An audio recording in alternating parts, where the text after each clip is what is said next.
കൊച്ചി കളമശ്ശേരിയിൽ അമിത വേഗതയിലെത്തിയ car ഇടിച്ച യുവാവിന് ദാരുണാന്ത്യം. ഇടുക്കി സ്വദേശിയായ സൽമാൻ അസീസാണ് മരിച്ചത്. സിഗ്നൽ തെറ്റിച്ച് എത്തിയ കാർ സൽമാന്റെ സ്കൂട്ടറിൽ ഇടിക്കുകയായിരുന്നു. ഇന്ന് ഉച്ചയ്ക്ക് 2 മണിക്കാണ് അപകടമുണ്ടാകുന്നത്. സൽമാൻ അസീസ് എന്ന 20 വയസ്സുള്ള യുവാവ് തൽക്ഷണം മരിക്കുകയായിരുന്നു.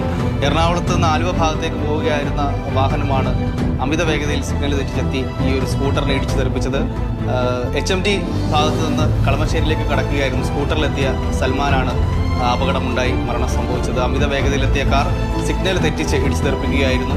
നിയന്ത്രണം വിട്ട കാർ ഈ സ്കൂട്ടറിനെ ഇടിച്ചിട്ട് നിൽക്കാതെ ഈ റോഡിൽ നിന്ന് മാറി, പ്രധാന റോഡിൽ നിന്ന് മാറി മറ്റൊരു സ്കൂട്ടറിനെ ഇടിച്ചിട്ടതിന് ശേഷം മറിഞ്ഞാണ് അത് കാർ നിന്നതെന്നാണ് അറിയാൻ സാധിക്കുന്നത്. ഒരു കുടുംബമായിരുന്നു വാഹനത്തിലുണ്ടായിരുന്നത്. ഇവരെ എന്തായാലും ആശുപത്രിയിലേക്ക് മാറ്റിയിട്ടുണ്ട്.